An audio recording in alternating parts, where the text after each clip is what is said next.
Hello po, good morning sa lahat. I'm Sally Solusonada, Marketing Director here in IMG. And today po, share ko po sa inyo isa pong chapter dito po sa ating book ng IMG, The Secret to Saving and Building Your Future, Become Your Financial Educator. And dito po sa cover pa lang, makikita nyo na po yung ladder po kung paano po tayo mag-build ng ating solid financial foundation. Dito po sa pinakailalim, ito po yung healthcare. Ang sunod po ay protection, yung life insurance, debt management, emergency fund, and investment. Lahat po ng ito ay nakapaloob dito sa ating The Secret to Saving and Building Your Future. And ito nga po, i-discuss ko po sa inyo yung chapter 4, Manage Debts Effectively. And tayo po as a lalo na po yung mga OFW, kapag po sinabi natin mag-ipon ka, hindi po sila maka-oo agad kasi nga po sabihin po nila is marami po silang utang. And ngayon nga po discuss po natin para po at least makapagbigay po tayo ng mabigyan po natin sila ng mga idea. May mga tips po kasi tayo dito na pwede natin sundin para po tayo makaiwas sa utang. And sabi nga po dito, in the Philippines, many companies make it so easy and convenient for people to borrow money. Napakadali daw po sa atin ng mga Pilipino na umutang kasi nga po once po na may nakita tayo sa mga mall ng nakalagay po ay zero interest installment, agad-agad isuswipe po natin yung ating card and ayun, meron na po agad tayong utang or nakalagay po dun ay buy now, pay later. Mas maganda po yun, kaya grab agad po ng mga utang, di ka po.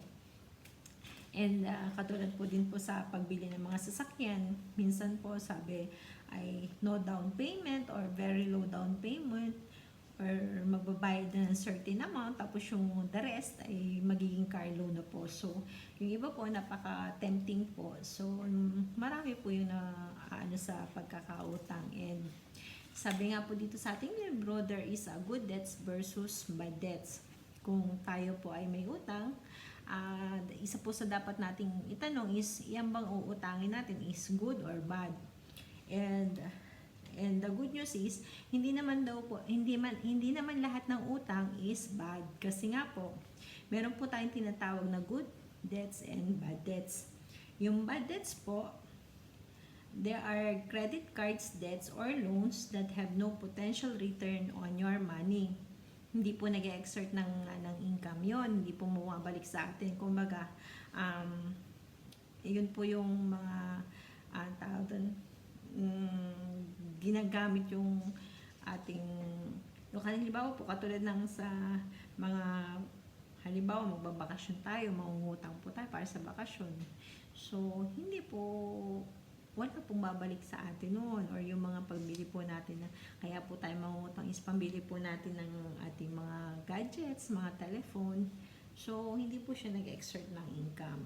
And meron po tayong sinasabing good debts. Yan po yung sinasabi natin na may potential return on your money. May babalik po sa atin. Katulad po ng, halimbawa, nangutang po tayo kasi gagawin po nating kapital sa isang negosyo, maganda po yun. Magandang utang po yun kasi mag-generate po siya ng income. May babalik po sa atin para mabayaran yung income na yun. Unlike yung pong bad debts na wala po tayong pwedeng ibayad. Walang pwedeng bumalik sa atin para ibayad dun sa utang na yun, pagkakautang. And it says here that many people don't know that there are two main types of debt interest rates. Ito po yung first na sinasabing add-on interest. It is a rate which is based on the original debt amount. This means you pay the same amount of interest even if you already paid up part of the principal. Kumbaga po, ito po yung nag-i-interest na kahit nabayaran nyo na po yung principal, pa rin po siya, nag-i-interest pa rin po siya. And dito naman po sa second, yung po sinasabi natin na diminishing interest. It is computed against the loan balance. Kung magkano lang po yung balance niyo doon sa loan, yun po yung kukwentahan ng interest. Yung po sinasabing diminishing interest, which is nalilesen po yung ating principal. And sabi nga po, why should we manage our debts? Debt can turn into a disease. Ito po yung sinasabing parang sakit. Sakit, it can control your life, diminish your happiness, and limit your freedom. Bakit po? Kasi nga po, pagka tayo ay may sakit, may sakit, may utang, yan po yung pinaka na sakit na pangungutang, or yung may mautang po tayo kasi nga once na may utang tayo, hindi natin nabayaran, hindi na po tayo magpapakita dun sa ating inutangan, or kung meron po may utang sa atin, hindi na po siya magpapakita sa atin kasi nga wala po siyang pambayad. And sometimes po, yun nga po yung naginokontrol yung buhay natin kasi nga sa halip na malaya tayo na makagala-gala or makita sa mga places na halimbawa sa mga malls, mga ganyan, lakwatsa, hindi po tayo makalakwatsa kasi nga pag halimbawa makita nyo po yung pinagkakautangan nyo, magtatago na lang kayo kasi nga wala kayong pambayad. Kaya po yung utang yun nagkokontrol sa buhay nyo. Getting out of debt may be one of the hardest things to do. Yung pag makaahon tayo sa utang. It takes a lot of effort and time, but you must persevere. You can never be truly free until you are debt free. Yun nga po. Hindi po tayo magiging malaya kung hindi po tayo malaya sa utang. Kasi pag may utang, hahabulin po tayo ng maniningil. So, mas maganda po magbayad po tayo sa utang. Don't get into more debts. Live below your means. Don't spend more money than you make. Ibig sabihin po, katulad po ng sinusweldo natin, huwag po tayong gagastos na mas mataas pa dun sa sweldo natin. And dapat po sinusunod po natin yung wealth formula para po mas makapag-save tayo at maiwasan po natin yung utang. Let's say you are saving money and you get a 1% annual rate of return. However, your credit cards debts that you don't pay in full every month. Even if you save at rate of 1% annually, if your debts have an interest of 42% annually, you are draining money at much faster rate. You are losing the rate of 41% annually. When you apply the power of compounding, you will fall into a deep hole. Kasi nga po, mas malaki yung interest mo kaysa dun sa percentage na isinisave mo. And pagka po ganun, wala pong kwenta yung pagsisave natin kung mas malaki pa po yung utang natin. So, dapat po, kayo po yung magkokontrol sa inyong utang, hindi po yung utang yung magkokontrol sa inyo. Meron po tayong iba't ibang types ng debts. Ito po yung katulad ng credit card debts, personal loan, car loan, home loan, and business loan. Credit card cash loan, ito po yung mga loans that allows the card holder to avail a portion of his or her total credit limit in cash. Credit cards, ito po na po yung cards issued by a bank, business, or other banks allowing the holder to purchase goods or services in credits. Ito po yung sinuswipe lang natin para later on babayaran natin. Yung iba po over limit na, inisuswipe pa rin, kaya po lalong nagkakautang. Meron din po tayong tinatawag na personal loan. Ito po yung loan that establishes consumer credits and granted for personal use. Meron din po tayong car loan. Yun po yung pag nag-purchase tayo ng mga car or other types of vehicles. Meron din po tayong home loan, a loan advanced to person to assist in buying a house or condominium. Pwede rin po ito yung mga nasabing paparepair ng ating bahay. Pwede rin po yung sinasabing home loan. Business loan po is a loan specifically intended for business purposes. Yan po yung loan na sinasabi natin kanina na pwede po siya maging good debts. Kasi nga po, magiging kapital po siya sa negosyo nating itatayo or sisimulan. Understanding the fees and charges. Another killer most people don't know is that aside from higher interest rate, lending companies also charge other fees like appraisal fees, insurance fees, transaction fees, annual fees, late charges, finances charges, etc. Lalo na po sa mga credit cards, yung mga late charges fees. For loan that do not require collateral, the lender charges a much higher interest rate to offset the risk of its taking in lending the money. For loans that require collateral, interest rate is lower. Today, even well-educated, hardworking, good-earning people fall into heavy debts. Bakit nga po? Um, kasi po nga po sila yung may mga trabaho or malakas po yung loob nila mangutang kasi alam nila may babayad sila. Pero pagdating na po ng swelduhan, wala po yung pambayad kasi marami rin po silang mga responsibilities at saka obligations sa family. And marami silang bayarin. Dito po i-share natin, meron po tayong mga tips to manage your debts. And ito po yung ilan sa mga tips natin. Kasi nga po, control your debts or debts will control you. Kaya dapat po tayo po mag-control sa ating debts. Sa na sa debts po tayo nababaon ba. Getting out of debt may be challenging, but with enough discipline, you can free yourself from your debts. And ito nga po, ibabaybayin ko po sa inyo yung mga tips para po tayo makaiwas sa debts or paano po natin i-manage yung mga debts natin, yung ating mga utang. Number one tips on how to manage your debts. As much as possible, pay off your credit cards debts in full and on time so that you don't have to incur charges.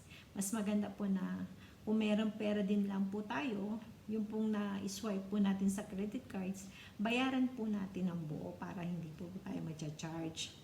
And the interest rate in typical credit card is around 3.5% a month. So, kung itatimes po natin yan ng 12 for a year, meron po tayong 42%, which is napakaliking interest po niyan kung tutusin.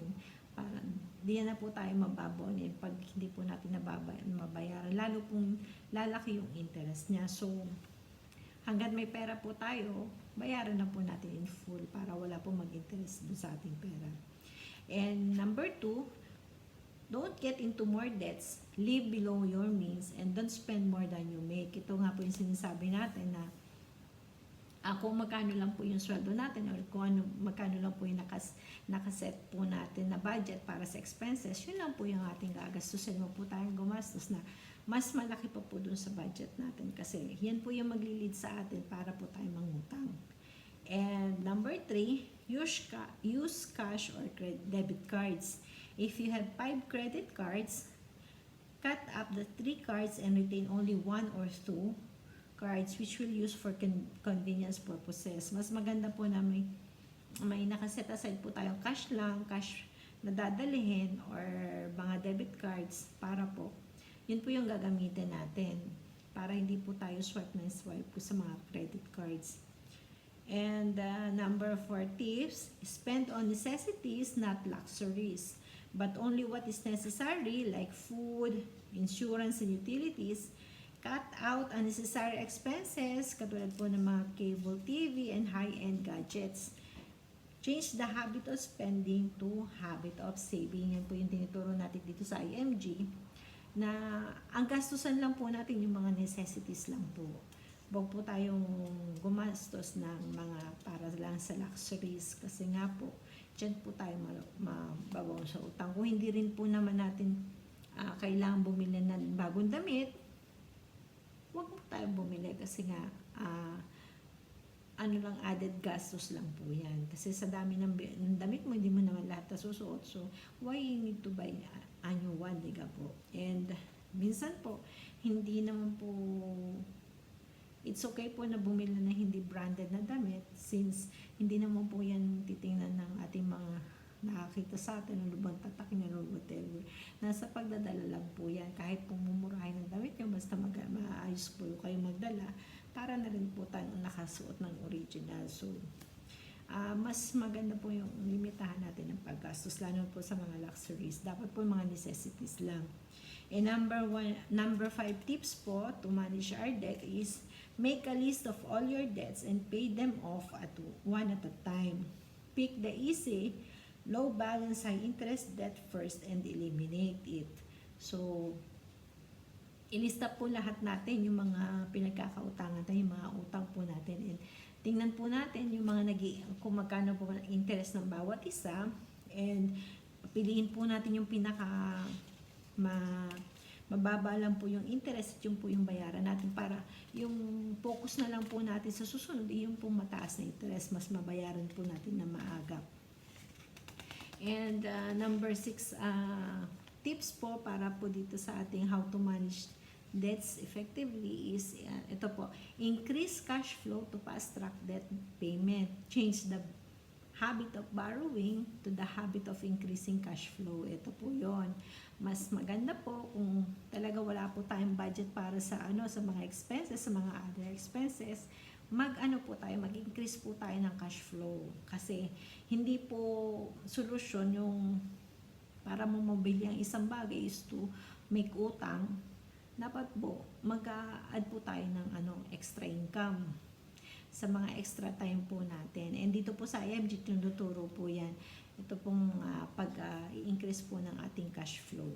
So, number 7 tips, consider liquidating your savings and non-income producing assets. Withdrawing your savings to pay your high interest debt can be a very good investment. Sinasabi po dito na kung hindi rin lang po natin kailangan or may mga assets po tayo na non-income producing assets, pwede po natin ipagbili yan. Liquidate po natin yan para po yung mga nag-interest po ng malaki na utang natin, pwede po natin pambayad dyan para po madali natin mabayaran yung utang natin na may mataas na interest. Number 8 tips, change your mindset. Change your money mindset. Ito po yung sasabing, debt is not a solution but an obstruction. You can never get out of debt if you continue to believe that debt will solve all your money problems. Mali po yan. Yan po yung mindset na maling-mali na para po lang masolusyonan yung ating mga problemang pinansyal is mangungutang po tayo. Na yan po yung magiging dahilan para mabaon po tayo sa utang. Mali po. Ang kailangan po talaga is alam po natin, pag-aralan natin kung paano po natin i-manage ng tama yung ating finances para makaiwas po tayo sa pangungutang. Yan po ay yung old mindset. Kaya baguhin na po natin yan kasi dito po sa IMG, tinuturo po natin yan na magkaroon po tayo ng financial mindset na dapat ito po mga utang na to eliminate po natin. And dito po lang po sa IMG, tuturuan po tayo kasi dito po sa IMG, ito po yung solution sa lahat po ng financial problem. Dito lang po sa IMG nito natin matatagpuan natin tinuturo. So number 9 and the last tips is prepay your mortgage. Yan po. Dapat po natin bayarin yung mga mortgages natin. And eto po, so ilan lang po yan sa mga tips kung paano natin ma-manage po yung ating debts.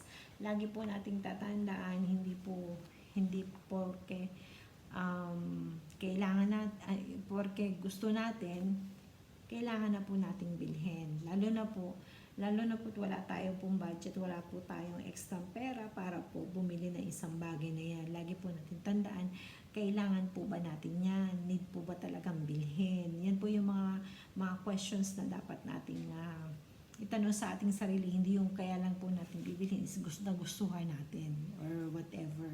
Dapat po meron po tayo pating financial goal kung saan iwasan po natin or magkaroon po tayo, iset po natin ang mind natin na hanggat maaari, iwasan po nating mangutang. Lagi po tayong sa bawat ating pong paggastos, lagi po nating isipin na ito ba ay makakatulong sa akin para ma-reach ko yung financial goal ko, yung aking gustong ipon. Lagi po kasi natin isa-isip na dapat po lagi tayong mag-ipon. Kasi dito po sa IMG, ito po yung tinuturo natin na mag-save po tayo ng tama, mag-manage po natin ng tama yung ating finances para po magkaroon tayo ng maayos na kinabukasan. Yung pagsisave po, yan po yung magbibigay po sa atin ng magandang kinabukasan. And yan po itinuturo natin dito sa IMG. Kaya binibigyan po natin kayo ng mga tips para po ma-manage natin yung utang, para ma-eliminate po natin yung ating utang. Yan po yung eliminate debts, debt management. Yan po yung isa sa mga diniscuss dito sa IMG. Kung wala pa po kayong libro, i-message nyo lang po ako. And pwede ko po kayong share ng librong ito. Dito po sa Israel, nag-book sharing po ako. Mag-chat lang po kayo sa akin and I will share with you one of my books here in IMG. And thank you po sa panonood ng aking video, and hope may natutunan po kayo sa aking discuss today. Maraming salamat po and God bless us all. Happy saving po and keep learning financial education. Bye!